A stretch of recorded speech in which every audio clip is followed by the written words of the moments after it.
jalan 80 km per jam. Saya nabrak buntut truk itu.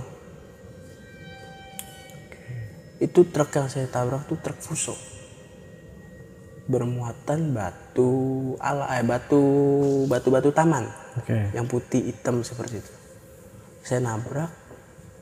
Pas saya nabrak, dari belakang itu seperti ada yang teriak. Tolong.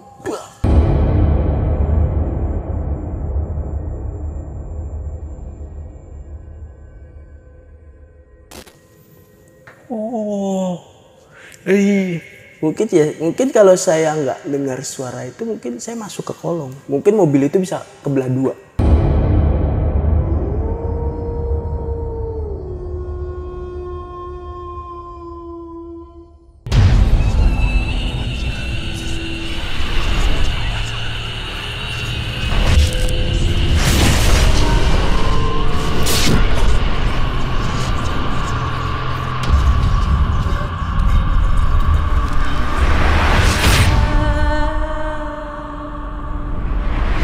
Assalamualaikum warahmatullahi wabarakatuh. Jumpa lagi dengan saya, Ale, host Jejak Backpacker. Dalam obrolan misteri Jejak Backpacker kali ini, saya menghadirkan seorang narasumber yang pernah mengalami kejadian mistis selama membawa mobil ambulan. Tapi sebelum narasumber menceritakan pengalaman mistis yang pernah dialaminya, jangan lupa untuk selalu support channel YouTube Jejak Backpacker. Subscribe, like, komen, dan share sebanyak-banyaknya video-video YouTube Jejak Backpacker. Tak lupa juga saya ucapkan terima kasih buat teman-teman yang selama ini sudah mensupport channel YouTube Jejak Backpacker. Dan buat kalian yang punya pengalaman menarik yang mau ceritanya diangkat di channel YouTube Jejak Backpacker, kirim cerita menarik kalian melalui nomor WhatsApp yang saya cantumkan di bawah ini. Assalamualaikum Bang Bagus. Gimana kabarnya Bang? Alhamdulillah baik. Ya, terima kasih Bang Bagus sudah menyambut kedatangan tim channel YouTube Jejak Backpacker ke base campnya. Jadi teman-teman ya, kita ini lagi ada di base camp ambulan dari Bang Bagus. Siap, baik. Base camp ambulan apa namanya ini Bang? Kita namanya base camp ambulan Ciledug sih Bang. Oh ya, base camp ambulan Ciledug. Siap. Ya, lokasinya itu ada di Ciledug, tepatnya di Karangtengah ya teman-teman. Nah, oke. Jadi Bang Bagus kali ini akan menceritakan pengalamannya selama membawakan mobil ambulan ini. Betul. Seperti apa sih itu, kalau boleh dikasih tahu spill sedikit aja Bang? Keluh kesahnya. Ya banyak sih, dari mulai kejadian-kejadian janggal, digoda dengan makhluk-makhluk yang tidak kasat mata, dari yang kita dinangisin sampai kita digebrakin keranda, akan diceritakan nanti. Wah, langsung merinding. Oke, disimpan dulu ceritanya Bang. Baik Bang. Nanti kita lanjut lagi.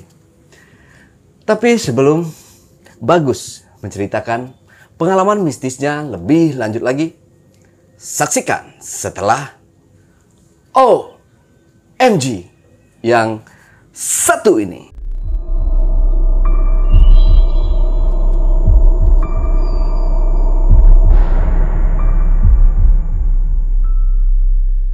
Ya, Bang Bagus, mendengar spill bocorannya aja saya udah merinding nih. Iya. Kayak seru banget. Memang ya, supir ambulan itu ceritanya pasti epic-epic pengalaman mistisnya. Iya, betul sekali. Oke, Bang Bagus udah siap ya buat menceritakan pengalaman mistisnya ya? Siap. Siap Bang. Santai aja Bang. Iya, siap. Iya, jangan apa namanya, anggap aja nggak ada kamera. Ya Bang ya. Sudah siap Bang ya? Iya. Oke, silakan Bang Bagus. Awal mulanya saya bisa bawa ambulan itu berawal dari Pak D saya. Kebetulan Pak D saya kan juga bawa ambulans. Sebelumnya itu memang saya kan ngerengek sama Pak D saya. Oh ya, merengek minta gitu ya. Terus kata Pak D saya, udah kamu fokus sekolah dulu saja, gitu. Nggak usah ngurusin untuk ikut ambulans. Jeda beberapa tahun, pada tanggal 21 November 2019 itu Pak D saya meninggal. Selang 2 hari Pak D saya meninggal, itu Pak D saya datang nih ke mimpi saya, ya kan. Datang ke mimpi saya itu waktu itu ada berhenti di salah satu minimarket ya. Posisi itu parkir mobilnya itu di depan saya, jadi kepalanya madep ke saya. Pak D saya ke dalam minimarket tersebut untuk membeli air.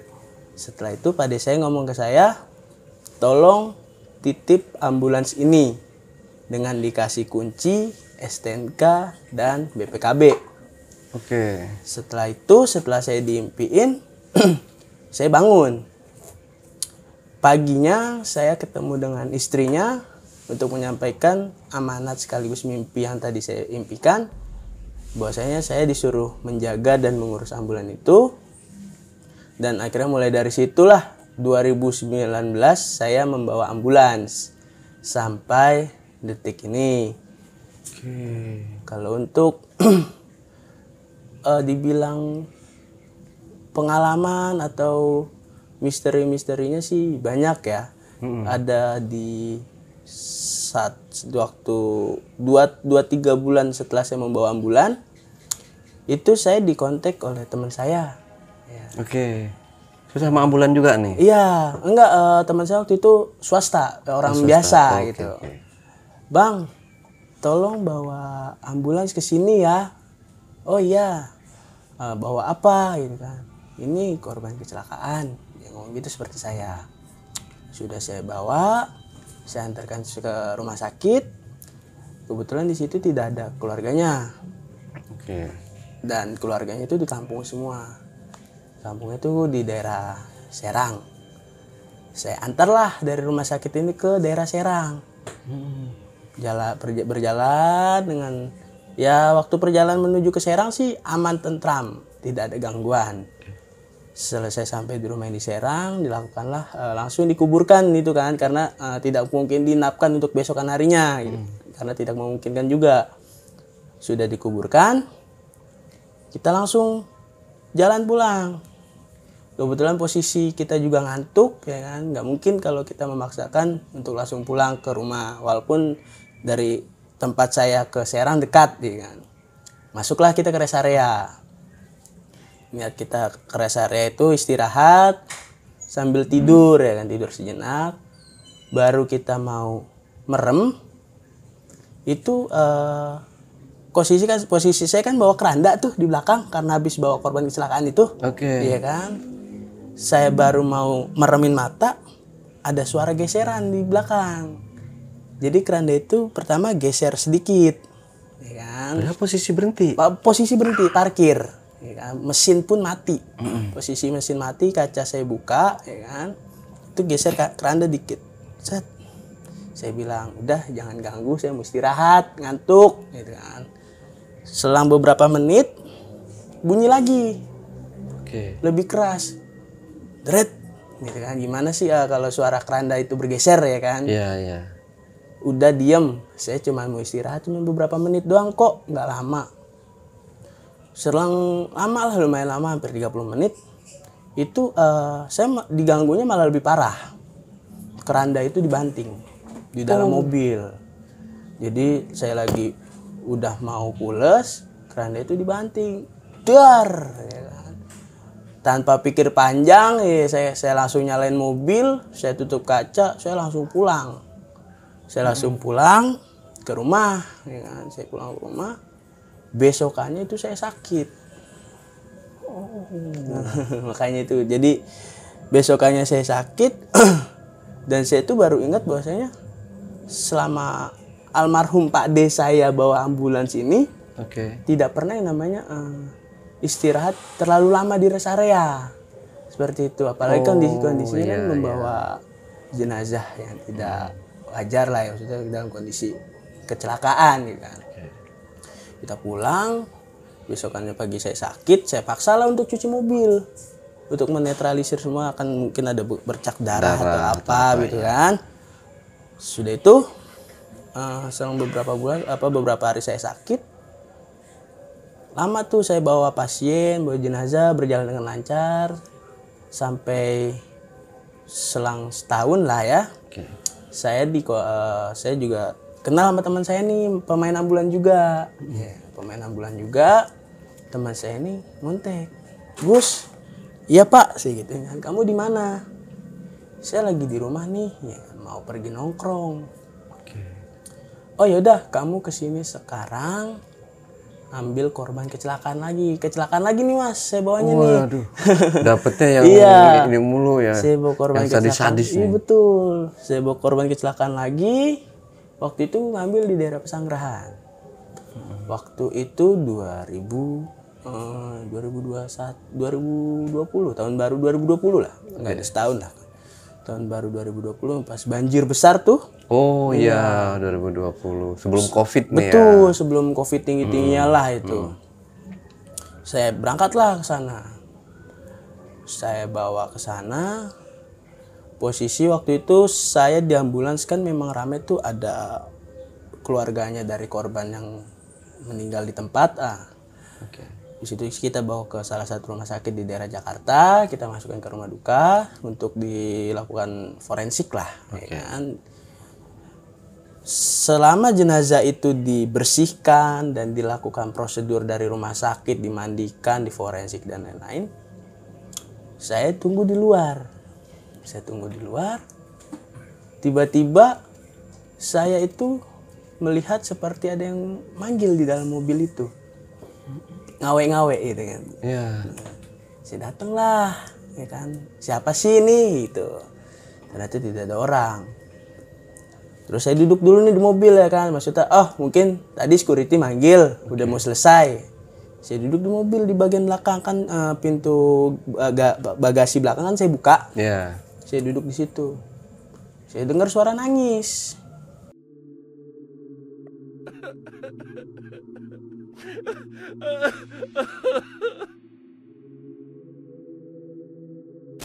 Saya tanya dong ke keluarganya, Pak, izin kalau boleh tahu, ini meninggalnya kenapa ya? Oh, ini meninggal karena ditabrak.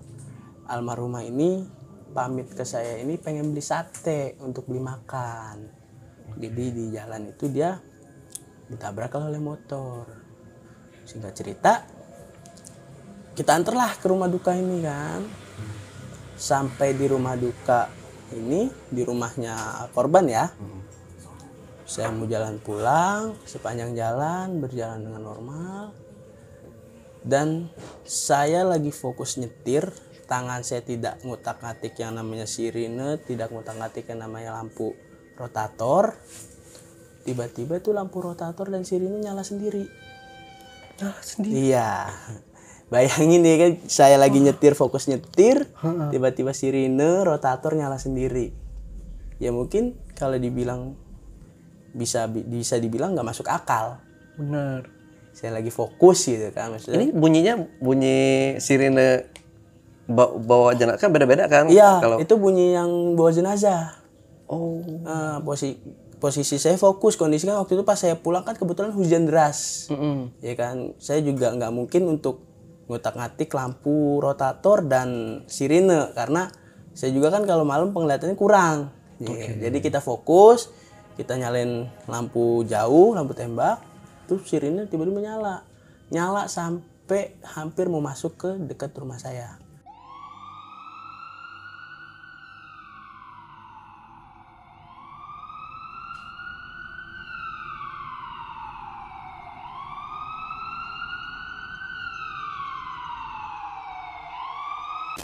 Kita udah mau masuk, dia baru mati. Cek. Dan posisi nyalanya itu, saklar on off-nya itu kondisi off. Saklar on off-nya ya. Dan untuk dibilang soketnya pun, untuk perkabelannya itu di dalam semua. Tidak ada yang kena hujan. oke. Udahlah mulai dari situ. Kalau dibilang takut ya pasti saya takut. Cuman saya itu takut tapi penasaran. Makanya sampai detik ini saya masih untuk bergelut di dunia ambulans seperti itu. Dan banyak sih ya. Terus yang ke selanjutnya itu saya ditelepon juga nih sama teman saya pemain ambulan juga. Ya. Gus, tolong ambil jenazah dari rumah sakit daerah Jakarta Barat. Bawa ke daerah Jawa Tengah. Jauh nih. Betul, jauh sekali. Dan saya di situ bertiga. Saya dan 2 teman saya. Oh, ikut nih Iya, sebagai kernetnya ya. betul. Oke. Jalanlah sepanjang perjalanan tuh berjalan dengan lancar mulus. Sesampainya sudah memasuki desa tersebut, pihak keluarga ngomong ke saya dan supir saya satu lagi. Mas, nanti tolong di depan dibunyikan klakson 3 kali ya. Oh baik bu, kita respon. Melewati titik pertama kita klakson 3 kali. Titik kedua kita klakson 3 kali juga. Yang di titik ketiga ini kita lupa untuk klakson. Sesudah kita lupa untuk klakson, teman saya ini yang di belakang itu kakinya dicolek gitu. Posisi masih dalam ambulan? Masih di dalam ambulan. Posisi kan teman saya kan duduk di dekat kepala. Ya kan kalau udah meninggal kan tangannya begini dong. Iya. Nah, itu kakinya dicolek. Sesudah dicolek, tidak lama habis dicolek, saya dengar suara kayak ada yang manggil. Shh, shh, shh, sebanyak 3 kali. Nah, seperti itu saya bilang sama supir saya, kebetulan posisi saya ada di sebelah kiri. Digantikan dengan teman saya karena posisi saya ngantuk ya kan? Saya digantikan dengan teman saya langsung bilang, coba tolong nyalain rokok Sampurna ya. Rokok nggak saya hisap. Cuma saya nyalain, saya lempar keluar. Di situ saya ngomong, tolong jangan ganggu saya ya. Saya di sini sedang tugas nganterin orang yang rumahnya di sini. Kalau dibilang itu bisa dibilang desa itu sepi.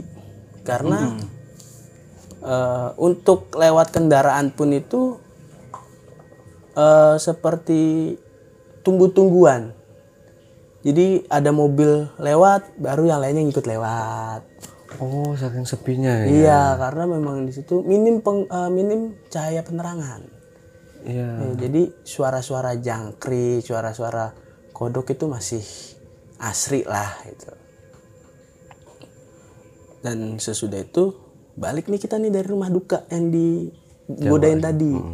Balik, kita masuk ke rest area, langsung ke tol, ngobrol dong. Kita sama 3 teman kita ini nanya, lu tadi dengar suara nggak? Iya gue denger. Teman saya ini duduk di belakang, dia malah nyetusin. Iya tadi gue juga dicolek kakinya. Hah, dicolek? Iya. Dicolek duluan apa dengar suara duluan? Gue dicolek duluan, baru dengar suara. Yang duduk deket ini jenazah. Betul. Terus itu, oh ya udah, gini, coba kita periksa dulu di mobil. Ada barang almarhum yang tertinggal atau tidak. Sudah dicek, teman saya yang di belakang ngomong nggak ada Gus, alhamdulillah aman, tidak ada yang tertinggal. Oh yaudah, kita kirimkan doa aja. Siapa tahu di situ ada penunggu situ yang kita salah untuk melangkah atau kita tidak nyun sewu dulu. Kita kirimin doa aja. Kita kirimin doa, setelah beberapa jam kita jalan pulang. Berjalan dengan lancar. Masuklah nih, sudah masuk di daerah Cipali. Kita isi bensin, makan, ngeres kembali kan, istirahat kembali. Itu ada suara nangis. Itu saya doang yang mendengar. Posisi masih di ambulan juga? Masih di ambulan. Kebetulan kan saya turun belakangan. Jadi teman saya 2 ini sudah turun duluan. Ya kan? Memang yang saya dengar suara nangis ini memang tidak banyak yang tahu karena posisi di situ saya turun belakangan. Saya lagi main handphone. Saya turun belakangan, teman saya ngomong, "Lu ngikut turun gak Gus?" "Enggak ah, gue bentar aja nih, gue lagi main handphone dulu ya kan, lagi seru ya." "Oh yaudah, gue duluan ya." "Ya udah lu sana makan aja dulu, ntar gue bayar." Saya lagi main handphone, lagi ngerokok. Di belakang itu ada yang nangis. Dengar suara tangisan lagi saya. Suara cowok cewek nih yang nangis? Samar-samar. Oke. Antara cewek cowok itu samar-samar. Ya mungkin kalau nangis cewek sama cowok ya mungkin nggak jauh beda lah ya. Dan berpikir panjang, saya langsung cabut kunci, saya tutup kaca, saya langsung lari ke teman saya. Udah di situ saya diem, nggak cerita-cerita. Saya diem. Kenapa Gus? Nggak apa-apa. Ya kan. Udahlah, saya pendem sendiri, pulang. Saya sampai mikir, nih saya salah apa sampai seperti ini, gitu kan. Udahlah, di situ saya doa di rumah, almarhum binti fulan, Al-Fatihah. Kalau misalkan almarhum punya salah-salah, tolong dimaafkan. Dan alhamdulillah tuh lancar dari situ, sudah tidak ada gangguan lagi. Lama berjalannya waktu, sepasang surut lah, yang namanya di dunia ambulans ya kan. Lama berjalannya waktu, kita itu keluar kota lagi. Waktu itu saya sama teman saya, kebetulan teman saya yang jadi supir saya waktu ke daerah yang digangguin itu, yang di shoot-shootin itu, kebetulan saya sama dia lagi bebarengan. Masih tahun yang sama nih? Jeda beberapa bulan kok. Jeda beberapa bulan. Masih di 2020-an lah ya. Betul. Itu beberapa bulan doang. Kita ke daerah Jawa Tengah. Ditelepon juga dengan orang yang sama, teman saya juga. Bawa nih Gus. Kemana? Magelang. Oke, berangkat. Jalan, berjalannya waktu, nyampe di rumah duka, teman saya ngomong, Gus, kita pulangnya konvoy ya. Oke. Itu konvoy kurang lebih ada sekitar 10 mobil ambulans. 10 apa 6 lah, kurang lebih segitulah ya. Kita jalan, masuk waktu itu di tol Bawen. Di daerah Semarang. Masuk, jalan. Kecepatan saya pun itu, saya tidak menyadari kalau kecepatan saya itu 100 km per jam. 160 km per jam. Karena memang jalan situ gelap. Dan jalannya enak lah, halus. Saya itu sadar-sadarnya kecepatan 160 km per jam itu pas saya sadar melihat bayangan di sebelah kanan. Kan kalau jalan tol kan ada pembatas jalan tuh. Iya. Di tengah. Terus saya lagi fokus, lagi nyetir. Ngebut. Saya seperti entah bayangan apa baju itu seperti daster apa kebaya gitu.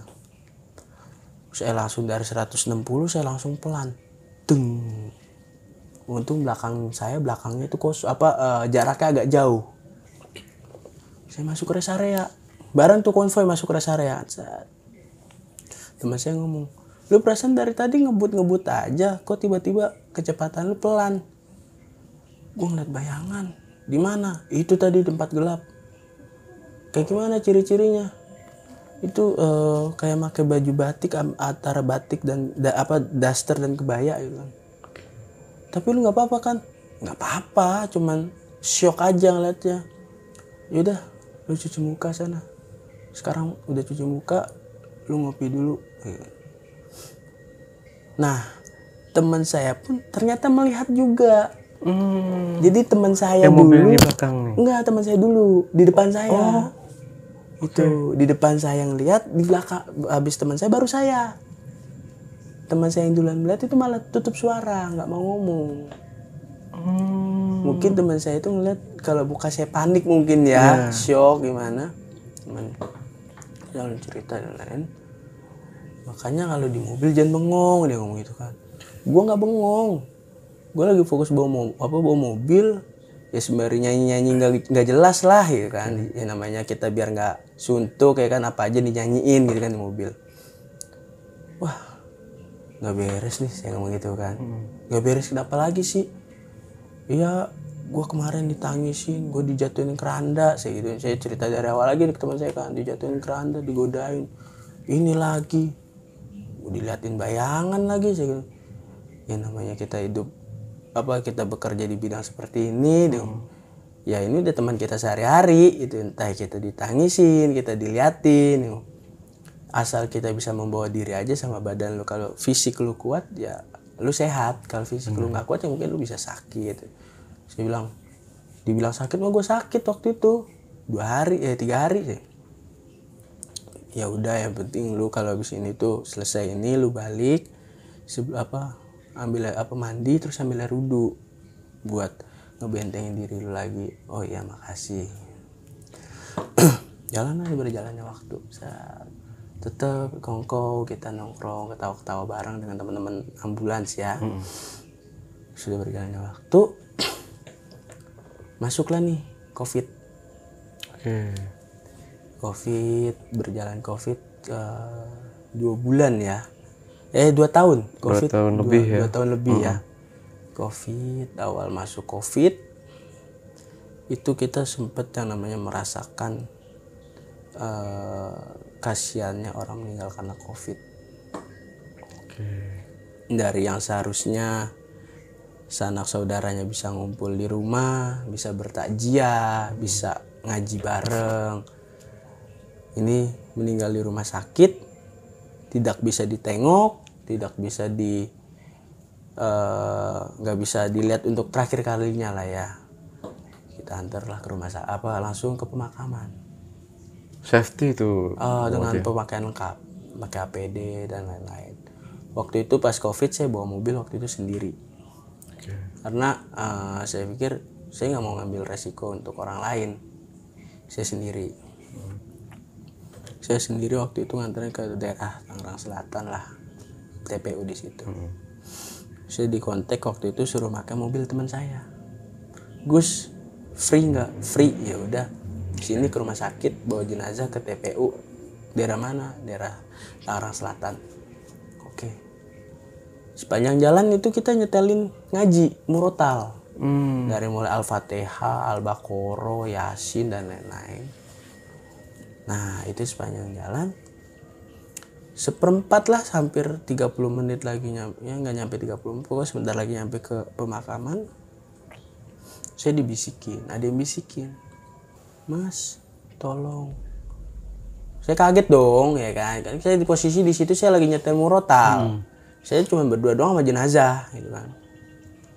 Saya langsung ngomong hati, kenapa? Tolong cepat-cepat saya dikubur. Iya sabar ya. Kontak batin ya kalau kita omongkan secara lisan seperti ini. Iya ini sebentar lagi nyampe kok. Ditunggu ya sebentar. Udah itu langsung tuh kita masukkan ke pemakaman secara protokol tentunya ya kan. Secara protokol. Ada anggota keluarga juga cuman jaraknya itu jauh dengan ambulans saya. Jadi pemakamannya ini di bawah, keluarganya itu di atas. Seperti itu. Sudah dimasukkan dengan secara protokol. Di situ saya pamit sama almarhum ini. Saya mohon pamit ya. Tugas saya sudah selesai. Sekarang kamu sudah saya kuburkan. Mohon jangan ganggu saya. Kalau misalkan mau datang ke mimpi silakan. Saya gituin.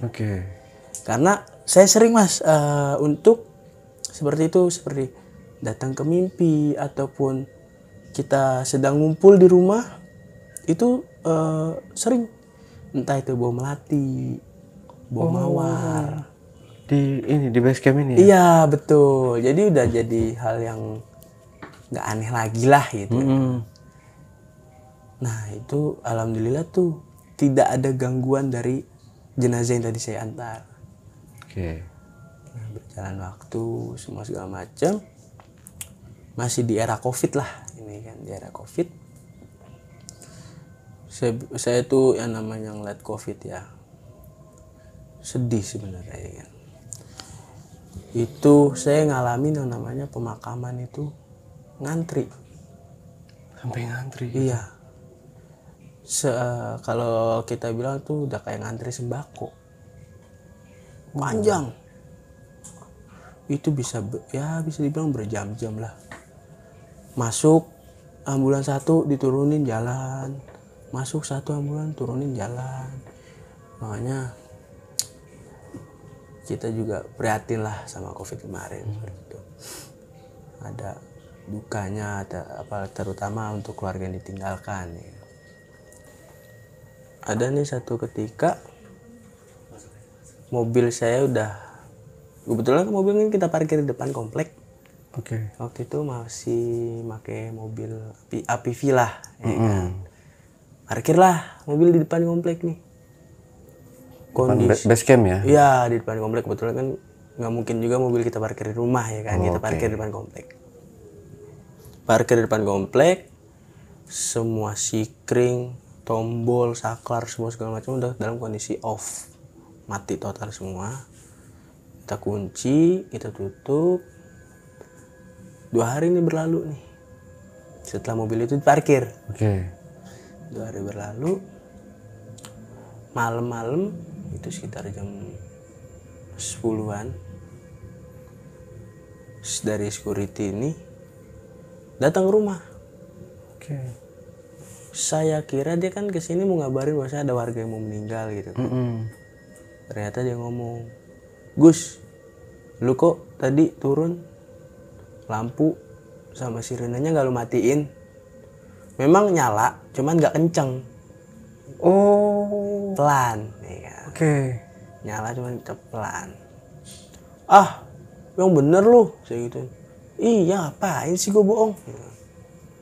Oke lah, kita cek ke sana. Ternyata bener, nyala tuh semua. Dan saklarnya yang tadinya off, ini pindah ke on. Nggak masuk akal dong. Iya. Sudah kita matikan semua, kondisi sudah terkunci. Ujuk-ujuk 2 hari berlalu, itu nyala lampu rotator dan sirine. Sudah itu kita matiin, kita kembalikan dengan kondisi normal. 2 hari berlalu dari kejadian yang lampu rotator ini nyala ya. 2 hari berlalu, kebetulan orang komplek ada yang meninggal. Nah, untuk memastikan itu dari pihak keluarga ada yang nyamperin ke rumah. Ya, kebetulan posisi rumah saya rame. Nanya, "Saya mau nanya dong, rumahnya Pak Agus yang mana ya?" Ya kan? Kita spontan menjawab, "Di sini kalau Pak Agus nggak ada." Ya kan? Pak Agus yang bawa ambulans itu. "Oh, Pak Bagus dengan saya sendiri." Itu. "Iya, kenapa Mas?" "Saya mau bawa ibu saya ke rumah sakit, mau ngecek sudah meninggal atau belum." "Oh, baik," ya kan. Datanglah nih kita ke rumahnya kan. Datang ke rumah, awal kita bawa ke rumah sakit, ke klinik di daerah Ciledug juga. Katanya tidak bisa di sini, langsung ke rumah sakit saja untuk memastikan. Kita bawa ke rumah sakit. Kebetulan rumah sakit dan rumah komplek ini deket lah.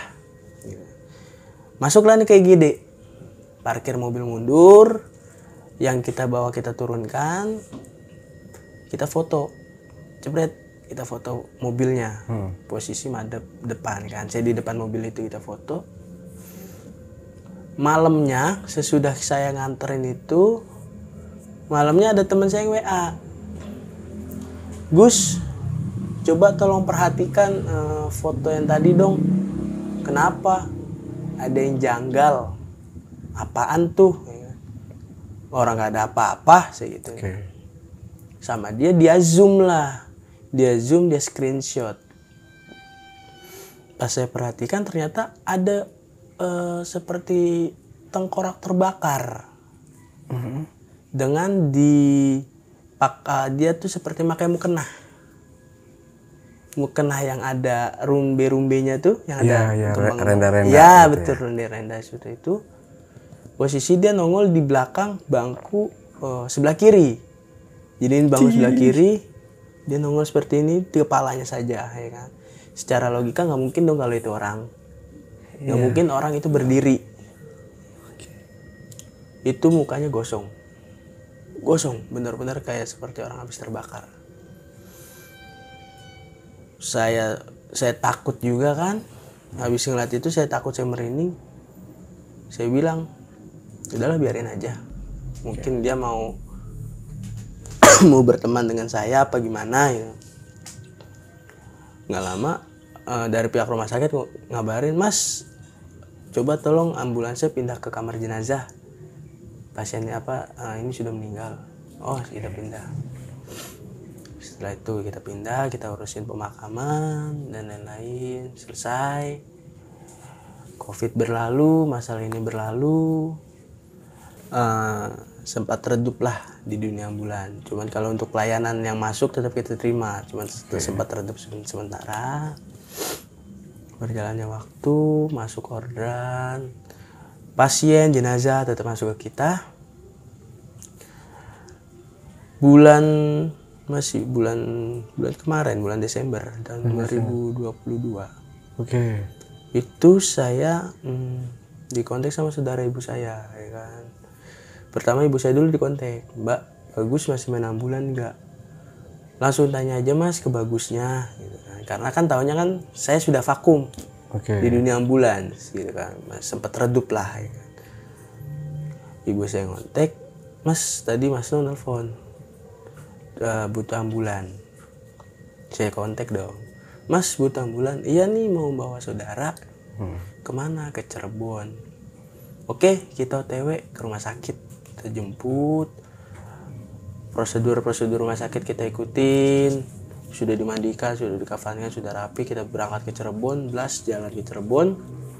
Selama perjalanan lancar, tidak ada hambatan, tidak ada halangan apapun. Sampai di kuburan, sampai kita balik pun itu aman. Selang sehari setelah saya pulang dari Cirebon, ada teman saya main ke rumah.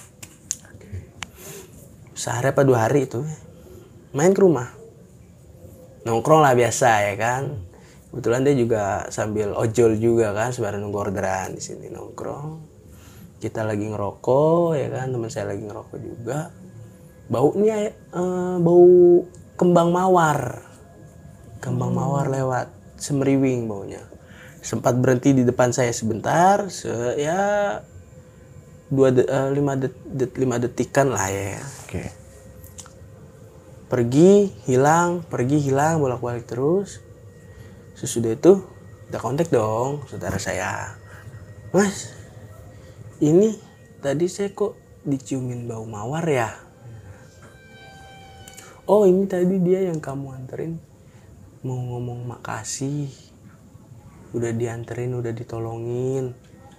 Cuman dia nggak mau ngomong, dia melalui bau aja. Oh gitu ya, iya. Tapi nggak ganggu kan? Enggak. Dia seneng, udah kamu anterin secara ikhlas, secara tulus. Dia sudah tenang di alam sana. Ya, saya cuma minta Bagus tolong kirimin Al-Fatihah aja buat almarhum, almarhumah ya. Oh siap Mas, nanti kita sholat kita kirimkan Al-Fatihah. Berjalannya waktu kesini sampai terakhir itu saya ke Cirebon lagi. Oh, ke Cirebon lagi. Itu udah masuk 2023 ya, udah masuk 2023. Baru. Iya baru kurang lebih hari Jumat kemarin lah. Itu hari tanggal 2 apa tanggal 3 lah itu. Pokoknya hari Jumat, hari Kamis lupa saya, hari Kamis. Saya ke Cirebon ngambil pasien dari rumah sakit. Berjalannya waktu di jalan lancar jaya, ya kan, tanpa ada hambatan. Sesampainya saya di rumah sakit, di tempat yang di Cirebon ini, di rumah sakit pertama ditolak karena dengan kondisi pasien yang tidak memungkinkan. Pindahlah di rumah sakit terbesar, bisa dibilang rumah sakit besar di daerah Cirebon. Di sana kita baru turun, itu keluarga yang ikut di ambulan itu saya dengar seperti ada yang nangis. Saya sudah nyampe depan pintu IGD untuk membuka pintu. Oke. Dengar suara ada yang nangis seperti itu, saya otomatis putar balik dong. ada apa ya kan. Saya kira ya maaf ya, saya kira pasien yang saya bawa ini saya kira meninggal. Nah, pas saya lihat ternyata tidak. Tapi anaknya ini sedang membisikkan di kuping pasien ini. Kebetulan kan bapaknya, iya kan. Wah, gagal nih kita, iya kan. Gagal dalam bertugas. Saya nggak langsung mencetuskan seperti itu dong. Saya pegang dulu kakinya. Oh, masih hangat. Saya bilang, maaf ya rumah sakit, tolong segera ditangani. Ini pasien sudah jelek. Masuk rumah sakit, dipasang oksigen, dan saya bawa itu bisa dibilang itu pasien itu sudah kritis. Bayangin dari Ciledug, Tangerang Kota, dibawa ke daerah Cirebon dengan kondisi status itu pasien kritis dengan perlengkapan oksigen saja. Itu kita yang namanya di jalan berpacu dengan waktu dan berpacu dengan oksigen. Memang kita bawa oksigen 3. Satu habis, satu lagi sudah kita pakai. Sudah nyampe di sana, di rumah sakit itu kita minta pertolongan, minta segala macam. Kita panggil lah dari pihak rumah sakit. Mas, gimana sih kronologisnya? Kita kurang tahu, dok, karena kita tadi di kontak untuk membawa saja. Terus saya panggil keluarganya, Pak, saya mau nanya ini gimana kronologisnya. Jadi itu dia mau berjualan. Ternyata dia tuh sebelum pas mau jualan itu dia jatuh dengan memakai bahasa Cirebon ya. Keluarga yang ngomong ke dokter itu dia jatuh, ngomong katanya ndase blenger. Saya tanya dong ke teman saya ini, apa sih itu? Oh, itu kepalanya pusing. Oh, jadi dia jatuh kepalanya pusing. Kemungkinan kan ada penyumbatan pembuluh darah di otak. Diperiksa segala macam, sudah tidak respon. Kita pulang, kita pamitan. Kebetulan jalan dari Cirebon itu sudah jam 5 lah, jam 4:30 kita jalan dari Cirebon 4:30 pagi ya. Itu saya posisi duduk di tengah, di samping tempat tidur pasien itu, stretcher itu ya. Di belakang berarti Iya, nggak sama driver. Iya, karena kan kita bawa tiga tim. Yang satu untuk mengontrol oksigen, yang satu supir, saya sebagai supir cadangan. Saya duduk di situ. Saya lagi duduk, ketiduran dong. Tiba-tiba dari punuk saya sebelah sini itu ada yang nyolek, cuman nyoleknya kasar. Sampai saya refleks, kaget, saya nengok begini, nggak ada orang kan. Memang posisi itu bangku tengah, saya agak tidurin karena posisi saya ingin tidur ya, istirahat seperti itu. Udah seperti itu masuk ke rest area, kita istirahat, ngopi, ngerokok, kita jalan lagi, sampailah di sini. Sampai balik lagi ke Ciledug dengan selamat, dengan normal, tanpa ada hambatan apapun. Sampai detik ini pun saya nggak cerita sama yang punya mobil, saya tidak cerita dengan tim saya saat berjalan. Saya diem karena saya masih berpikiran dia ini ingin mengucapkan terima kasih. Mungkin bahasa itu korinnya dia atau apanya dia ingin mengucapkan terima kasih walaupun dia belum meninggal ya, yang mengucapkan terima kasih. Udah kita diem di sini ngobrol segala macam. Sempet sesudah kejadian itu saya nyium bau melati. Itu di kamar, posisi jam 12 malam. Di kamar sendiri? Iya. Saya nggak ngomong. Memang saya setiap melakukan ataupun setiap mengalami kejadian apapun yang terjadi pada diri saya itu, yang masih bisa saya tangani sendiri, saya diam. Saya diam, itu posisi jam 12 malam. Bau melati. memang kan kamar saya kan kalau tidur kan lampu saya matikan. Mau mati, saya berdiri dong, ya kan, saya nyalain lampu lagi, merinding, ya kan, tidur sendirian lampu dimatiin, saya merinding, saya duduk, nyalain lampu, duduk, baca Al-Fatihah, hilang tuh baunya.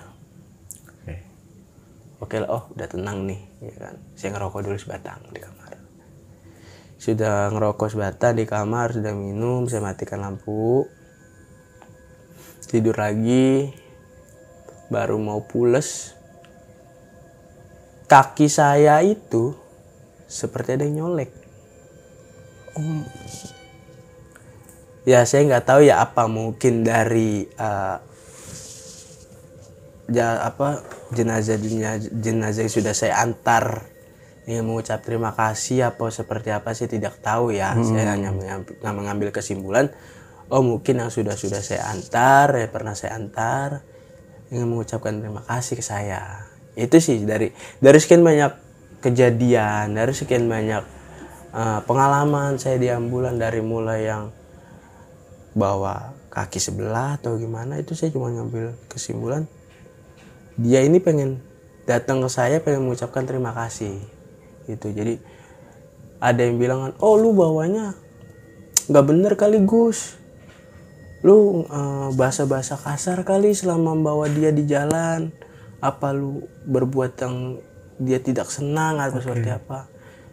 Saya cuman merespon, oh mungkin iya ya itu, karena saya cuma mengambil kesimpulan ya tadi, balik lagi, dia datang ke saya, dia minta maaf, mengucapkan terima kasih ke saya pun dia datang ke mimpi saya dia minta berterima kasih ke saya juga mengirimkan doa.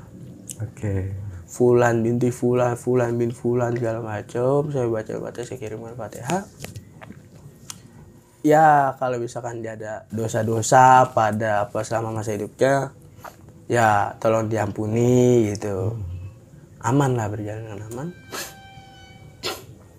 Itu juga saya suka diganggu, kebetulan kan saya juga ada bawaan dari leluhur saya ya. Itu selama saya bawa ambulan tuh dia suka nemenin, suka ketawa-ketawa. Selama saya bawa ambulan tuh ya, jadi pengalaman-pengalaman saya gitu kan, setelah tragedi-tragedi yang tidak diinginkan gitu, selama saya bawa ambulan tuh dia datang ke sini ketawa-ketawa, ya ketawa-tawa anak kecil umur 2 tahun, geli gimana sih gitu kan. Sampai dia mau diajak main apa segala macam. Oh sering ya kalau kayak gitu ya? Sering, sampai udah biasa lah. Udah biasa, udah kalau ibarat kehidupan itu udah makanan sehari-hari lah. Sampai mulai ngelap darah bekas kecelakaan di ambulan, ngangkutin setengah badan. Itu sih awal pertama kali itu ya. Sebenarnya melakukan seperti itu saya udah sering mas. Bawa korban kecelakaan segala macam saya udah sering, cuman ya cukup saya yang tahu gitu kan, dan mungkin para penonton juga kan. saya pendam gitu kan, jadikan pengalaman, jadikan cerita di suatu saat nanti gitu kan. Di saat saya udah pensiun main di ambulan, apa saya sudah menemukan pekerjaan yang lebih mapan, jadikan pengalaman segala macam. Jadi buat teman-teman di ambulan, sampai saya nggak makan 2 hari karena kebayang darah segar keluar ya, itu pasti masih kebayang-bayang lah. Pasti. Tapi selama membawa ambulan ini waktu corona kemarin tuh nggak ada kan biasanya kan yang kita temuin itu biasanya hantu-hantu apa biasa lah kayak gitu ya.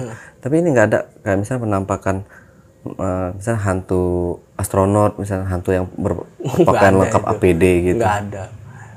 Dari hantu-hantu kayak tadi Mas sebutkan itu ya, kayak hantu astronot atau itu sih nggak ada gitu ya.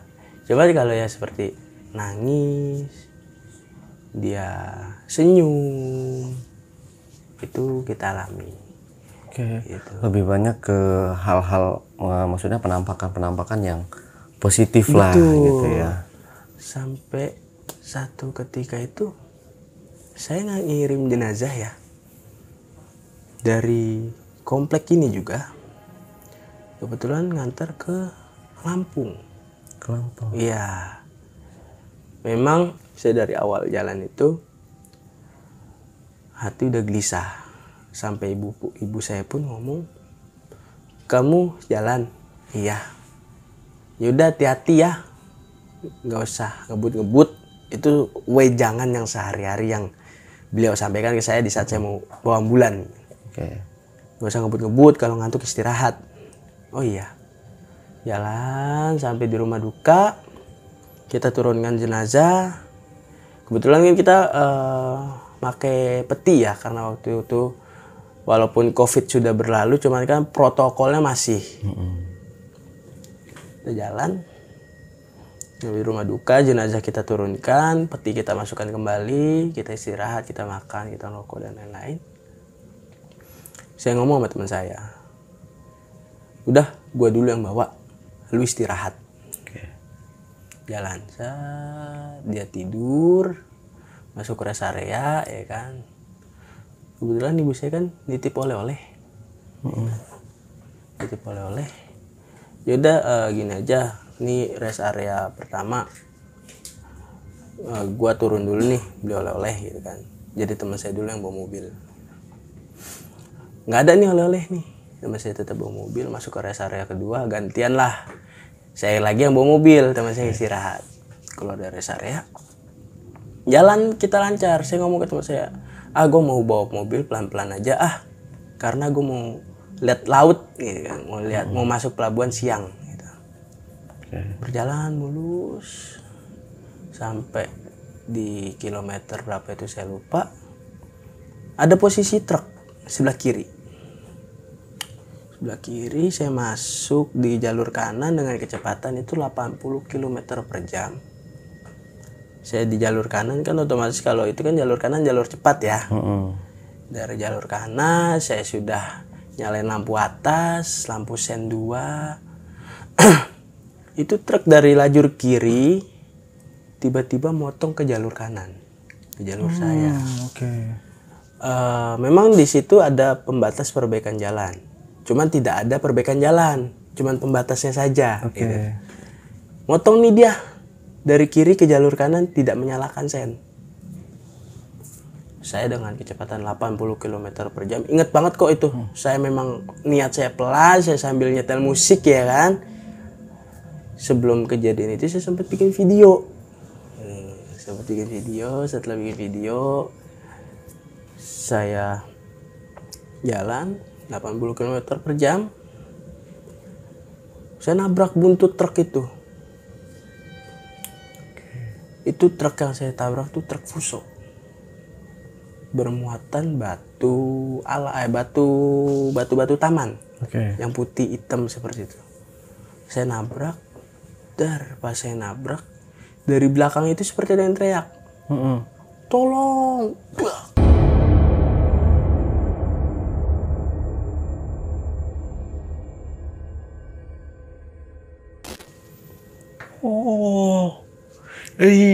Mungkin kalau saya nggak dengar suara itu, mungkin saya masuk ke kolong. Mungkin mobil itu bisa kebelah dua. Mungkin saya nggak ada di sini. Mungkin kalau misalkan saya tidak mendengar suara seperti itu ya, suara teriakan itu ya. Teman saya bangun. Gus, lu teriak apaan sih? Orang gua lagi berusaha ini mau keluar, mau ngejar itu truk. Kebetulan truk itu sempat mau kabur. Ya udah, sempetlah kita adu cekcok lah di situ. Karena dia mau turun nggak bisa, saya juga mau turun nggak bisa. Mobil pun posisi ngebul karena radiatornya kehantem. Mungkin sekalipun saya selamat, mungkin saya kritis lah gitu. Saya keluar, saya kejar. Sampai sekarang pun masih menjadi misteri itu siapa yang teriak. Itu suaranya perempuan. Jenazah yang dibawa itu? Perempuan. Ibu-ibu. Itu saya jelas sekali mendengar tolong. Itu yang masih jadi trauma tersendiri sama saya. Berarti masih baru banget ya? Masih. Makanya ya dibilang ada ya ada, dibilang nggak ada ya ada gitu. Jadi nggak semuanya yang kita pengen lihat itu harus sekejap ada di depan kita. Itu ya selama 4 tahun inilah saya berjalan di dunia ambulan.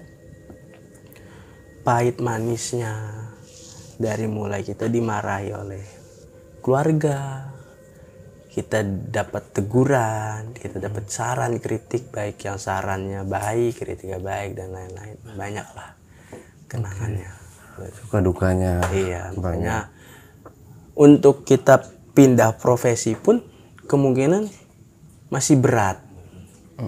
Dikarenakan dari saya masih SMP, saya udah bergelut dari saya SMA, saya udah bergelut di dunia ambulans. Makanya teman-teman ngomong, Gus, lu nggak mau kerja, Gus, lu mau cari kerjaan yang lebih mapan. Sebenarnya kalau basic kita ada untuk dikerja kantoran, mungkin saya udah jadi pekerja kantor. Oh iya benar. Tapi nih kalau dari biasanya kan ada, kalau candaannya nih ya, kalau dokter itu kan biasanya doanya tuh banyak sakit gitu. Kalau misalkan supir ambulan gimana ya kalau dibilang seperti itu ya, kita nggak munafik sih ya. Maksudnya kalau kita lagi nggak ada yang sakit apa nggak ada yang meninggal, kita pasti ini sanyep banget, ini nggak ada yang sakit apa ya gitu kan. Yang nggak usah sakit parah lah ya kan, apa mau kontrol juga kita anterin juga nggak apa-apa gitu kan. Bener. Jadi kita tuh bertolak belakang. Yang keluarganya minta sehat, lah kita sebagai bawa ambulan mintanya ada yang sakit, ada yang meninggal. Jadi kadang-kadang kalau lagi di lingkungan gitu lagi ngobrol, ini nggak ada yang meninggal apa Gus? Nggak ada nih. Ya udah. Soalnya setiap iya di guyonannya ya. Jadi setiap saya bawa ambulans saya selalu bikin status ya kan. Ini nggak ada yang meninggal Gus? Nggak ada. Yang sakit gitu? Nggak ada. Jangan ada yang sakit, jangan ada yang meninggal dulu lah, kasihan ya kan, biar dulu aja gitu kan, kita juga pengen istirahat gitu ya. Tapi kan lu kan doanya begitu terus ya kan, yang nggak terus-terusan lah bos, gitu-gitu nah ya kan. Tapi ada emang kalau di ambulan ini kayak yang Bang Bagus kelola ini kan ambulannya, ini ada tarif sendiri nggak sih kalau misalkan orang mau menghubungi Bang Agus gitu? Kalau kita gini mas, kita lihat dari kondisi perekonomian keluarga. Oke. Karena saya dari berdirinya saya sebagai driver ambulan dan saya ditanamkan oleh almarhum Pak D saya, itu dia berbicara ke saya, kita di ambulan ini sosial. Sebisa mungkin, sebaik mungkin kita membantu.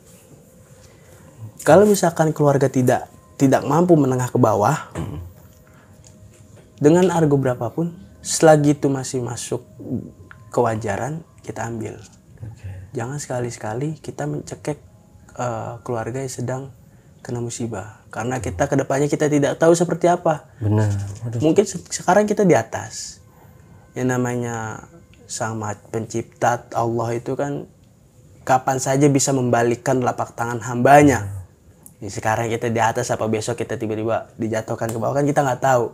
Benar. Makanya dari itu kita tanamkan juga ke teman-teman, sebisa mungkin kita bisa membantu dia. Kalau misalkan dia tidak bisa mengasih uang, dengan ucapan terima kasih saja kita sudah senang.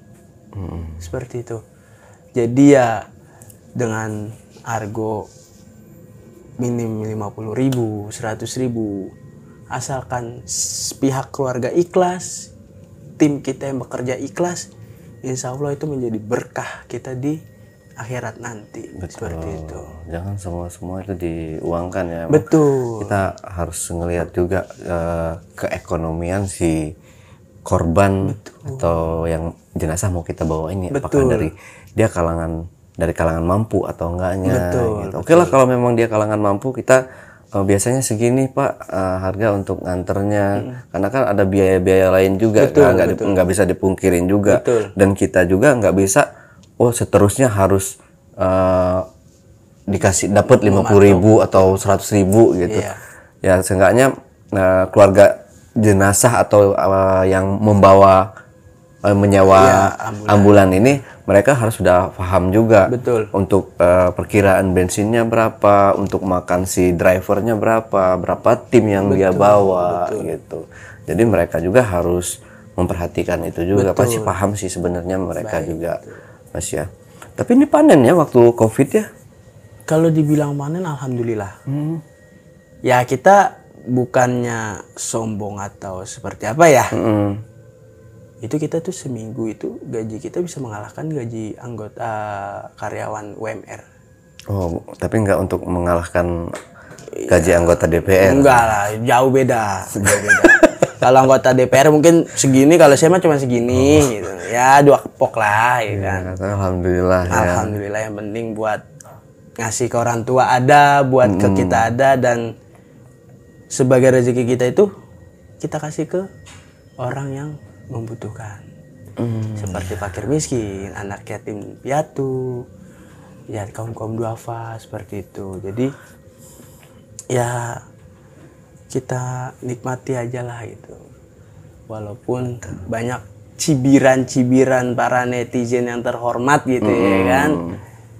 Lu ngasih harga jangan terlalu rendah, lu ngasih harga tuh seharusnya sekian. Saya cuman membalikan omongan, saya di ambulans ini untuk berbidang sosial. Ya, karena kita pakai hati juga. Ya, hati nurani kita jalan juga, biar semuanya itu berjalan dengan lancar gitu. Kalau kita bekerja tidak diiringi dengan hati nurani kita jalan, ya yang ada nanti kita mendapatkan rezeki itu yang nggak berkah gitu, Bang ya. Amit-amitnya. Amit-amit, kita tuh pernah bertentangan sama visi misi kita juga. Itu kita cobalah ambulan ini kita tarifkan. Mampu tidak mampu kita kasih harga sekian, taruhlah kita kasih harga 700, keluarga nego misalkan 200, nego 500, itu enggak kita kasih. Misalkan ya. Itu kita pernah bertentangan seperti itu pada visi misi kita. Itu mobil tidak jalan, sama sekali tidak jalan. Kita ubah lagi, kita ikutin dengan visi misi kita yang awal. Alhamdulillah berjalan dengan lancar kembali.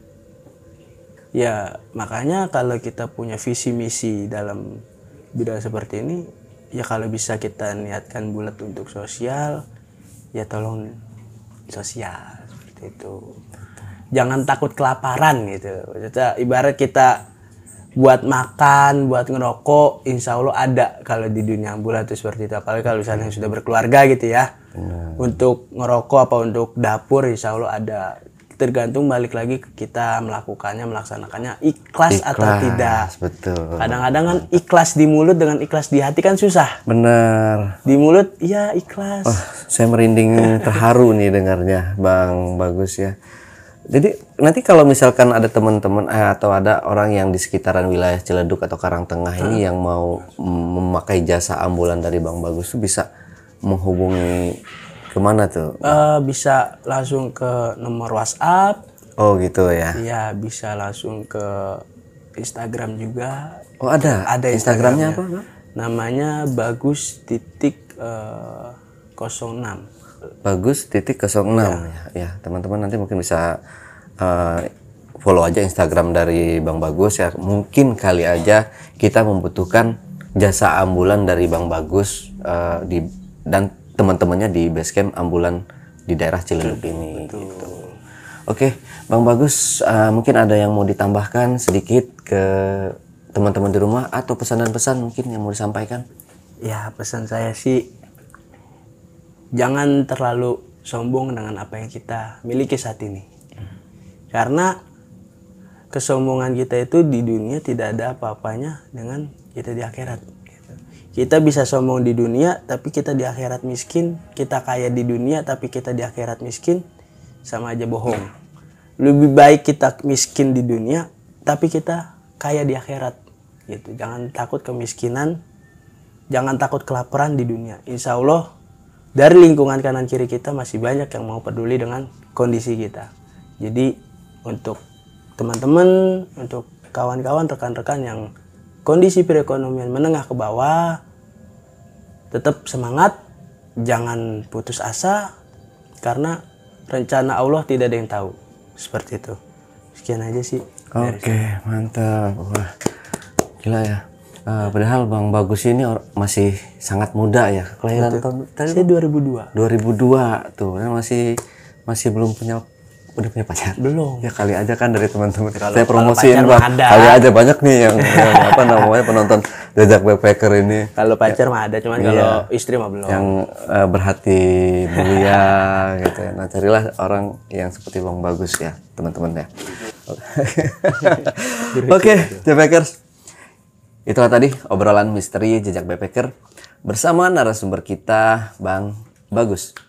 Jangan lupa untuk selalu support channel YouTube Jejak Backpacker, subscribe, like, komen, dan share sebanyak-banyaknya video-video YouTube Jejak Backpacker.